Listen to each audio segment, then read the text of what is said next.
Hey everybody, I'm David with Bolivar Live, and once again it's our Aran and Franklin show. I'm here with Dave, with Aran and Franklin. Chandra and I talked about the fortified building, and it's really intrigued me. Dave's going to give us some more information today about actually the roof part, because Dave, if I'm not mistaken, if someone's going in and putting a new roof on because it's an older house maybe and the heat's got to the shingles, you don't have to have the whole house fortified. You can actually have just the roof area fortified. Am I correct? That is correct. Yes, you could actually just do the roof and get a fortified roofing designation. It's a lot more documentation on the roof. There's some additional things as far as how you do the underlayment.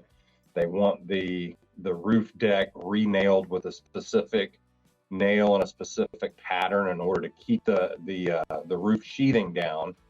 And then we go into the roof underlayment. They give you several options, but some of them are to put tape on all of the seams of the plywood sheathing to keep water penetration out. Right.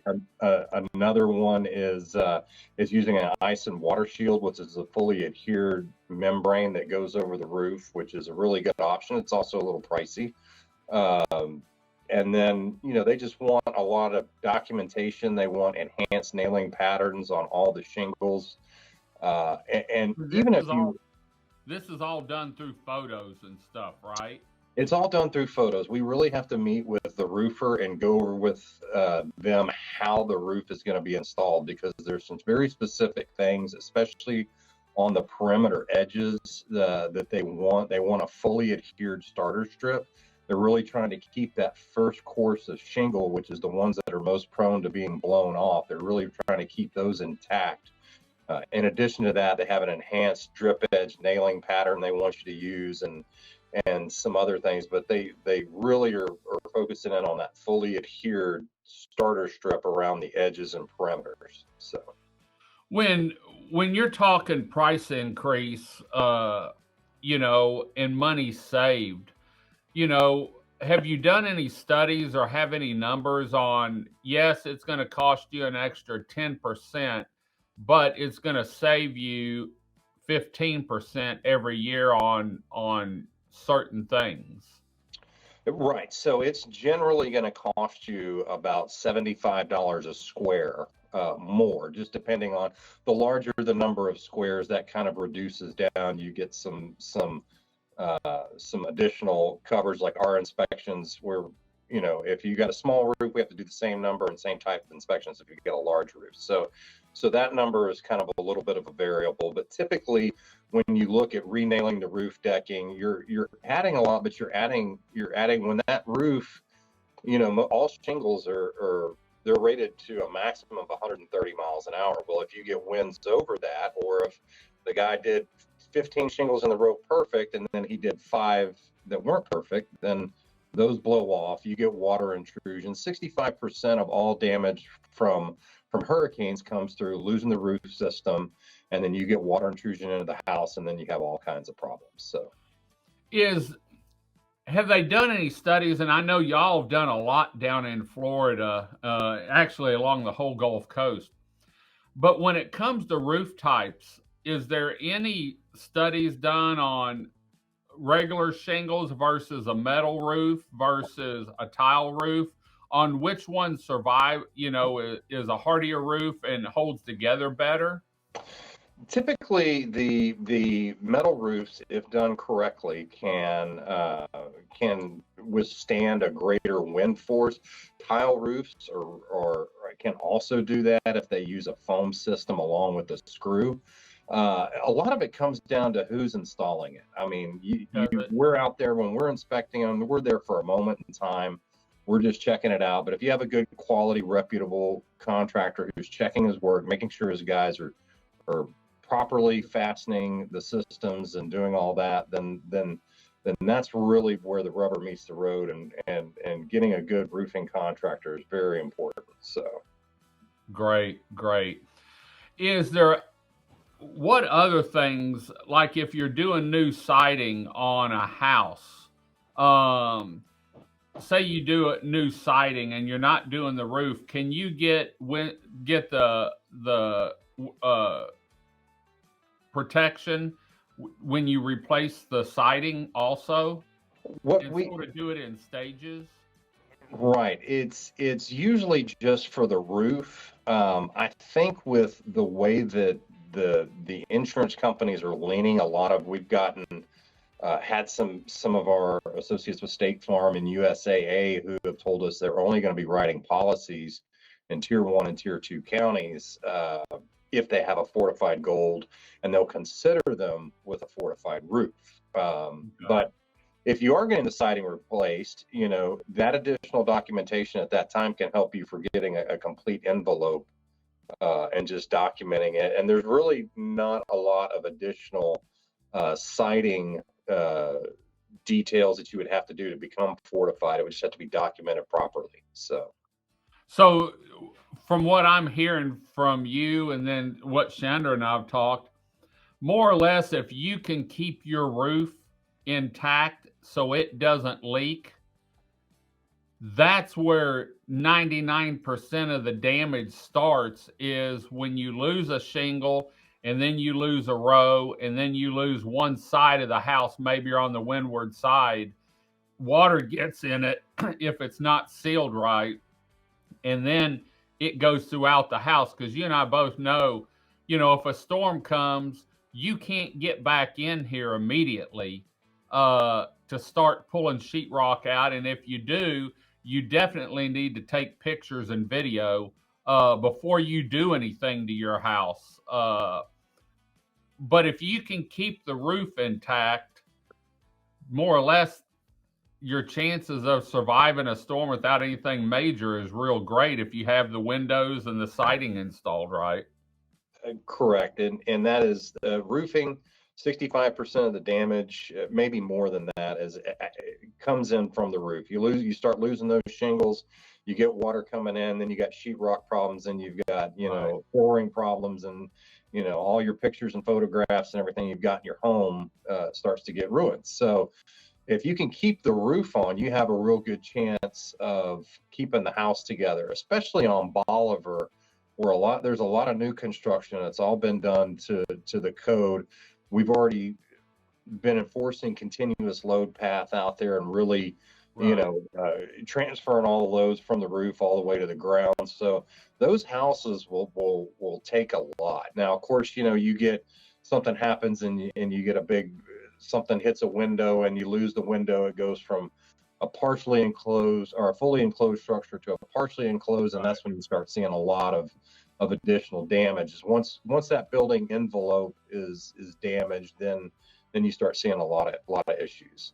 Well, and during Ike, we had a lot of old houses down here, and I felt, one, we had tornadoes down here, but two, you get one house that's older house built on the old pilings, the creosote where they were rotten, and that house went down, and then it floated into another house, and it went down or leaned over, tore it up, and it was just a domino effect. I think a lot of it was down here, and it was not funny, but you could go to certain areas, and that's where everything was piled up. If there was a catch there, it all piled up there. Either it washed away with another wave, or it was there whenever we returned.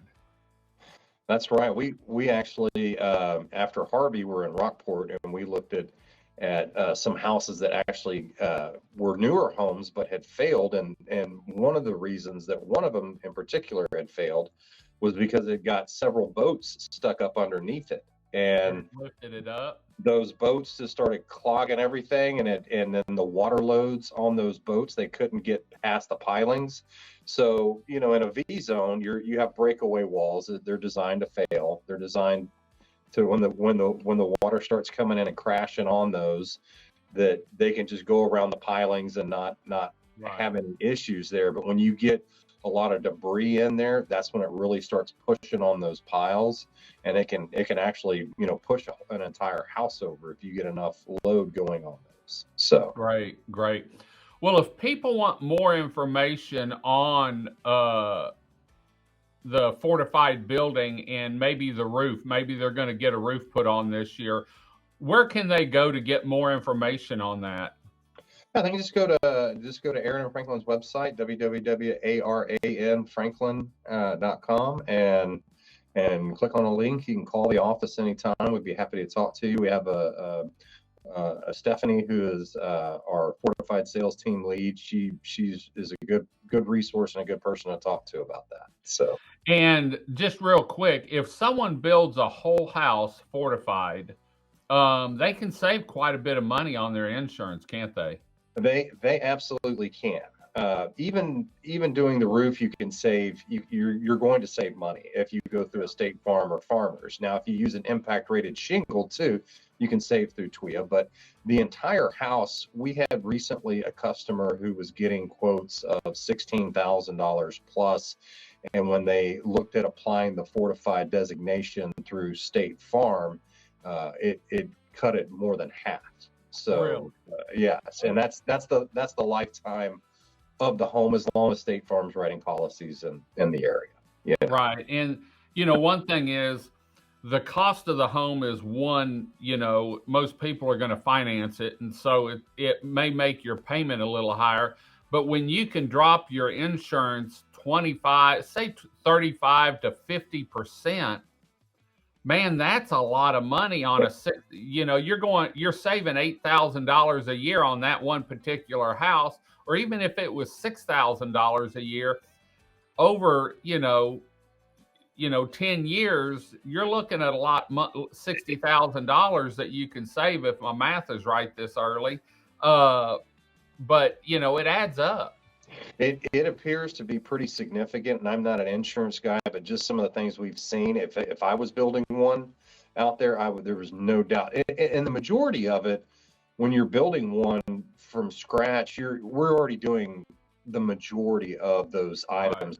Are captured under our traditional windstorm. There's a little bit more engineering that has to be done, a lot more documentation, but most of it comes down to the roof system. So, but yes, there are significant savings, and you don't have to go to TWIA, to the insurer of last resort. It opens you up. You may have other insurance people who are competing for your business. You have a fortified property, they know it's built to their standards. It's actually the insurance agencies are the ones that develop the fortified program. So this isn't just Texas. This is anywhere. The fortified goes all along the coast, whether you're in Florida or you're in Texas. Absolutely. And actually in Louisiana and Mississippi and Alabama, the fortified program is basically like their WPIA TWIA program. It's essentially what they say that you have to build to. So they're already doing that. There's talk of bringing it to Texas. It hasn't happened yet, but it certainly looks like it's trending in that direction, especially as TWIA looks to depopulate and get out of writing all of this risk on the coast. Right. They want other insurance agents to come in and share this risk, and if that makes your house more marketable, I mean, think about it.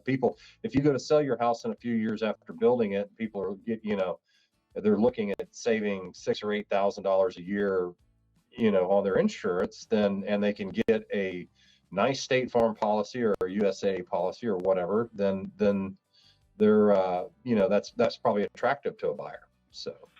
Real quick, what if you're doing a fortified home in a COBRA zone? Does it save you any money? COBRA zones are just, they're tough. Certain companies just do not write COBRA zones at all. Most of them are done through Lloyd's of London, and they're pretty selective, but COBRA zones are kind of there. It's a real crapshoot on getting insurance on though. But I know that the fortified really, for some of these companies, it's not going to matter because they're not going to write it anyway. Yeah. So okay. Well, for more information on the fortified home program and for the strong home protection program, where they come out once a year and inspect your home and give you an engineered report on what your home's conditions it's in, which will help in the long run. And it'll also let you know what you need to fix maybe before hurricane season starts or when the rental season starts down here. So, Dave, thanks for joining us today. We'll be back next week with another show with Aran and Franklin on the coastal area. Until next time, I'm David with Bolivar Live. Y'all have a great day, great week. Come see us. God bless, and bye-bye.